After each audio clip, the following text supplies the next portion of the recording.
السلام علیکم ورحمۃ اللہ وبرکاتہ۔ السلام قبل الکلام، اللہ کے نبی نے فرمایا بات کرنے سے پہلے سلام کر لیا کریں۔ سلام کرنا سنت ہے اور اس کا جواب دینا واجب ہے۔ سلام کے بہت سارے فائدے ہیں، ان میں سے 3 فائدے میں آپ کو بتاتا ہوں۔ پہلا فائدہ یہ ہے کہ سلام اصل میں دعا ہے، یعنی السلام علیکم ورحمۃ اللہ وبرکاتہ، کہ تم پر سلامتی ہو، اللہ کی رحمتیں ہوں اور اللہ کی برکتیں ہوں، ایک دعا ہے۔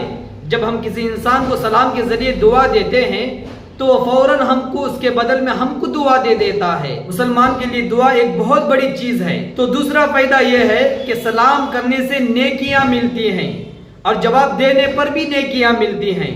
تیسرا فائدہ یہ ہے کہ سلام آپس کی نفرتوں کو ختم کرتا ہے۔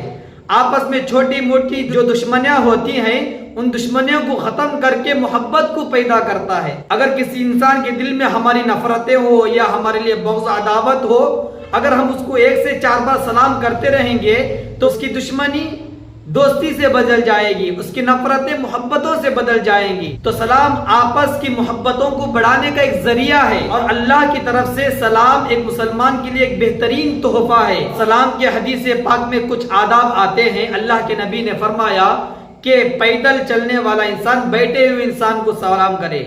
نمبر 2، سوار انسان، یعنی اگر کوئی انسان گاڑی میں جا رہا ہے تو پیدل چلنے والے انسان کو سلام کرے۔ نمبر 3، چھوٹے بڑوں کو سلام کرے۔ نمبر 4، کم جماعت بڑی جماعت کو سلام کرے۔ مثلا 2 آدمی جا رہے ہیں اور سامنے 3 یا 4 آدمی آ رہے ہیں تو یہ 2 آدمی 4 آدمیوں کی جماعت کو سلام کریں گے۔ نمبر 5، سلام اتنی آواز سے کرے کہ سامنے والا سن لے، اور جواب اتنی آواز سے دے کہ سلام کرنے والا سن لے۔ نمبر 6، اگر کسی مجلس میں گئے وہاں پر کچھ باتیں چل رہی ہو، اہم باتیں، تو اس جگہ میں بلند آواز سے سلام نہ کریں، اذان کے درمیان سلام نہ کریں۔ نمبر 7، اگر کوئی انسان سونے کے لیے بستر میں لیٹا ہوا ہے تو اسے اتنی آواز سے سلام کرے کہ اگر وہ جاگ رہا ہے تو سلام کا جواب دے، اگر وہ سو گیا ہے تو اس کی نیند میں کوئی خلل پیدا نہ ہو۔ نمبر 8، جب ہم مسجد میں داخل ہوئے تو وہاں پر اللہ اور رسول کی باتیں چل رہی ہو تو وہاں پر سلام نہ کرے، جا کر مجلس میں بیٹھ جائیں۔ نمبر 9، اگر کوئی ذکر و اذکار کر رہا ہو یا قرآن کی تلاوت کر رہا ہو تو ایسے شخص کو بھی سلام نہ کرے۔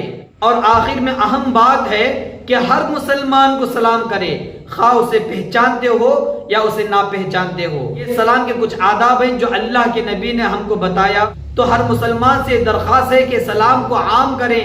جب گھر میں داخل ہوئے تو سلام کریں، جب رشتہ داروں کے پاس گئے تو سلام کریں، اگر کسی بزنس کے بارے میں بات کرنا ہے تو سب سے پہلے سلام کریں۔ اسی طرح اگر فون آیا تو فون اٹھا کر سب سے پہلے سلام کریں، یا ہم کسی کو فون کر رہے ہیں تو سامنے والا فون اٹھاتے ہی ہم اس کو سب سے پہلے سلام کریں۔